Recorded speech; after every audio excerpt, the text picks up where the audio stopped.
Se existe aí uma coisa que fica clara quando a gente começa a assistir House of the Dragon e compara com Game of Thrones, é que o Trono de Ferro mudou completamente. Lá em House, que se passa 200 anos antes dos acontecimentos da série original, o trono é uma estrutura muito mais brutal, cercada aí por centenas de espadas derretidas ao longo dos degraus. Mas quando a gente chega lá em GOT, esse mesmo trono parece muito diferente. A quantidade de lâminas desapareceu, deixando apenas uma versão muito mais simples daquele que foi um dia o maior símbolo do poder dos Targaryen. E aí galera, vem a grande pergunta: como é que essa mudança aconteceu? E principalmente, o que precisou acontecer na história de Westeros para aquelas espadas todas simplesmente deixassem de existir? Hoje aqui no canal, nós vamos analisar as pistas deixadas pela série e pelos livros para tentar entender como o Trono de Ferro chegou no formato que a gente conhece lá em GOT. Antes de tudo, é claro, já deixa seu like aí embaixo e se inscreve no Voo do Dragão. Afinal, galera, o seu like e a sua inscrição ajuda demais muito a gente, beleza? Combinado? Então, bora pro vídeo. Antes da gente tentar descobrir o que aconteceu com as espadas dentro da história de Westeros, a gente precisa, galera, entender uma coisa bem importante. Essa mudança do Trono de Ferro começou muito antes da dança. Ela nasceu nos bastidores da televisão. Afinal, isso aqui não existe lá nos livros, ou seja, é algo totalmente feito pela HBO. Quando o Martin imaginou o Trono de Ferro lá nas Crônicas de Gelo e Fogo, ele não estava pensando numa simples cadeira de rei. O Trono de Ferro aqui era uma verdadeira aberração de metal derretido. Ele descreve o trono sendo como uma montanha de lâminas tortas, assimétricas, perigosas, criadas com espadas dos inimigos derrotados por Aegon, o Conquistador. Seguindo a versão do Martin, o trono deveria ser tão monstruoso que um próprio rei pareceria pequeno diante dele.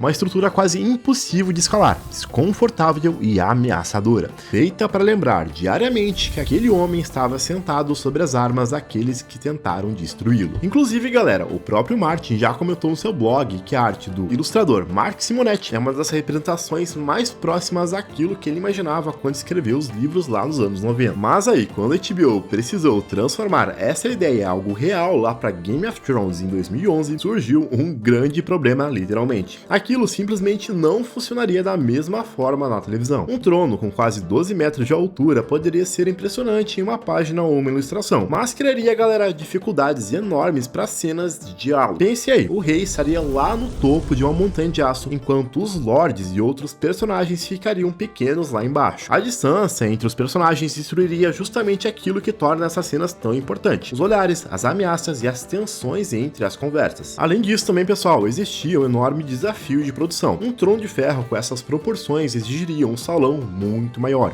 cenários gigantescos e uma estrutura capaz de acomodar uma construção que na prática teria tamanho de um prédio de 4 andares. Isso naquela época elevaria os custos e tornaria boa parte das filmagens muito mais complexas. E vale lembrar aqui que em 2011, Game of Thrones ainda era uma aposta da HBO, pessoal. A série já tinha um orçamento alto para televisão, mas estava muito longe da escala que alcançaria anos depois. Logo, construir um cenário desse porte para uma produção que ainda sabia se seria sucesso era um risco enorme. Por isso, a série precisou criar uma versão muito mais prática, um trono menor, mais próximo dos personagens e que funcionasse melhor para a linguagem da televisão. E aí entra uma das coisas que eu acho mais interessantes nessa comparação. E galera, eu tenho um respeito enorme pro Trono de Ferro lá de GOT. Ele de fato virou um dos maiores símbolos da série e uma imagem praticamente qualquer fã, e até quem não conhece Game of Thrones reconhece imediatamente. Mas galera, sendo bem sincero aqui pra vocês, quando o Trono de Ferro apareceu pela primeira vez no primeiro teaser de House of the Dragon lá em 2022, eu entendi exatamente o que a produção queria transmitir. A versão de GOT virou um ícone da televisão de fato, mas aquela nova versão de House parecia contar uma história diferente. Ela passava aquela sensação de poder dos Targaryen que ainda estavam no seu auge, quando a conquista de Westeros era uma memória recente e o medo dos dragões ainda dominava os céus. Para mim, galera, é mais ou menos assim. Parece muito menos uma cadeira e mais um aviso. Qualquer pessoa que sente ali está literalmente cercada pelos restos daquele que desafiaram essa família. Mas enfim, essa é a minha visão, né? Quero saber a de vocês, se vocês preferem um Trono de Ferro lá de House ou de Game of Thrones,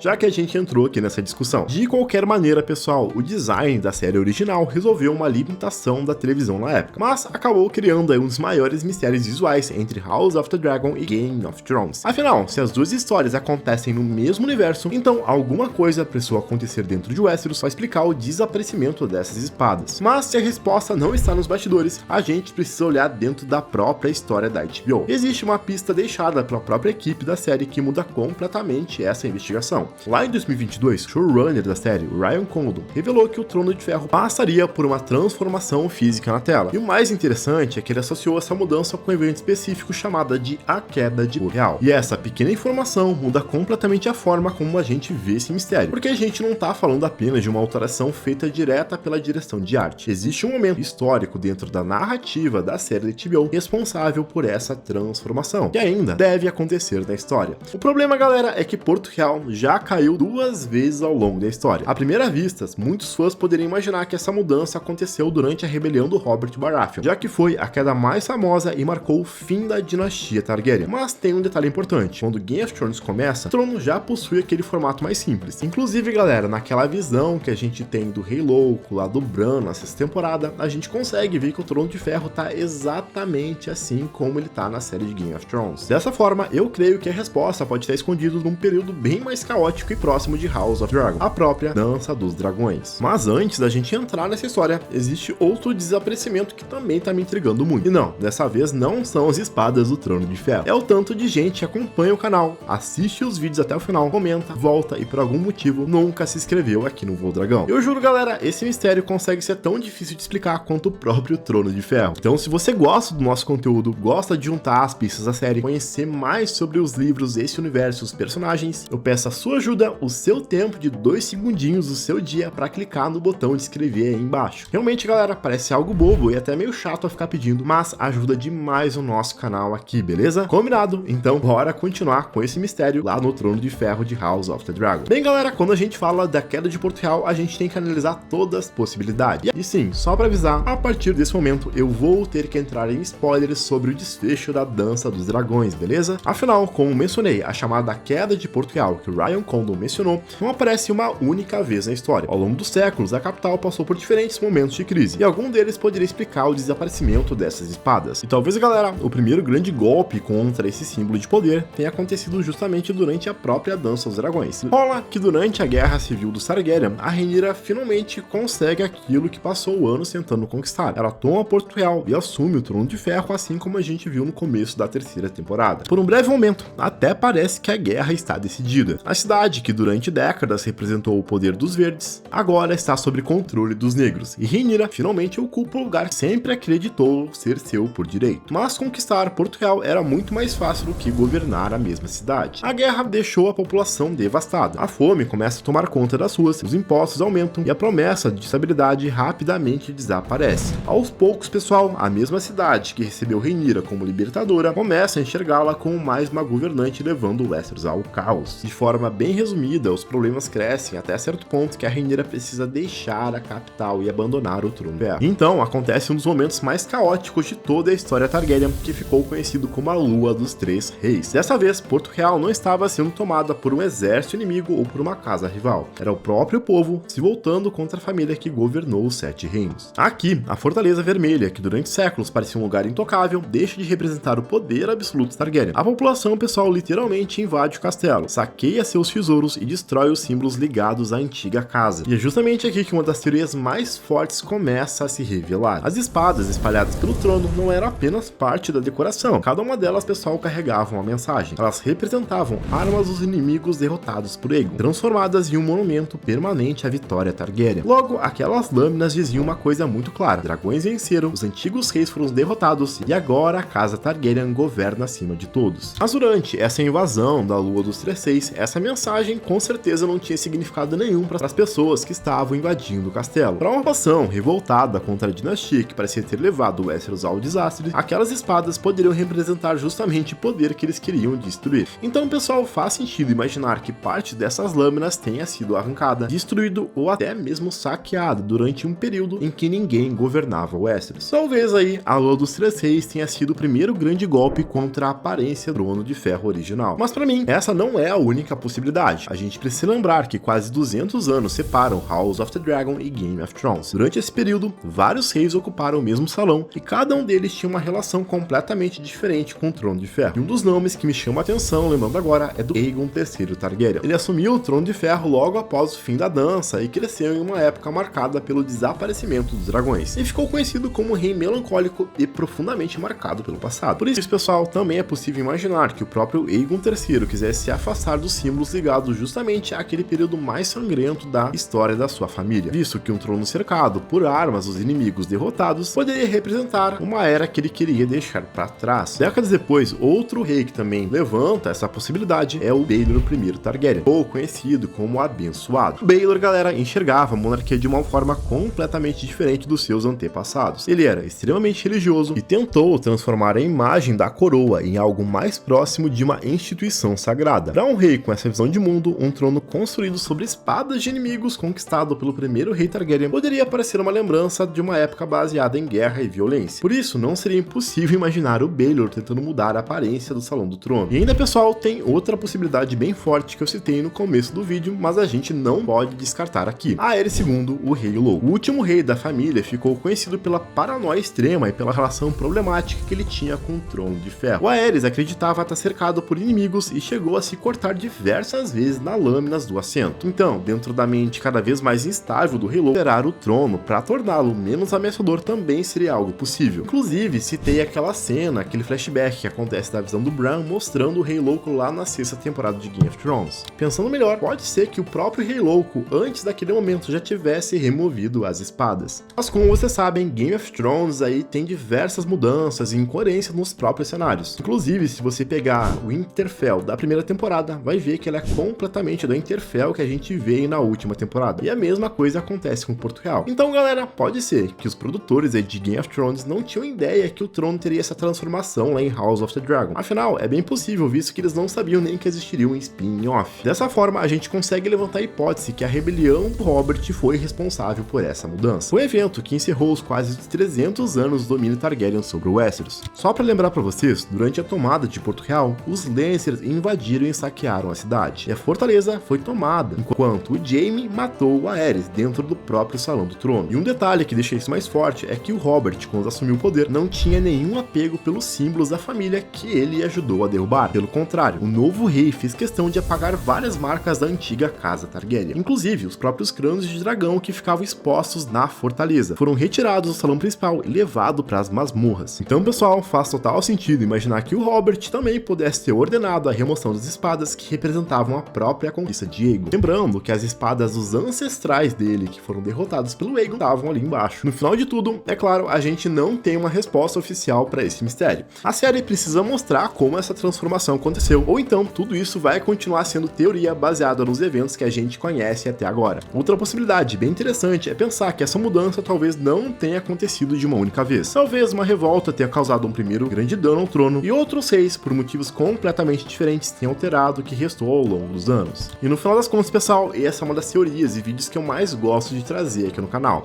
Afinal, a série consegue pegar elementos que a gente já conhecia Legoth e mostrar como eles chegaram até a versão como a gente viu no futuro. Agora, eu quero saber de vocês nos comentários qual é a teoria que vocês acham mais forte. Por hoje era isso, pessoal. Deixe seu like, a inscrição no canal e também confira os outros vídeos do Voo do Dragão. Eu fico por aqui, até a próxima, valeu e fui!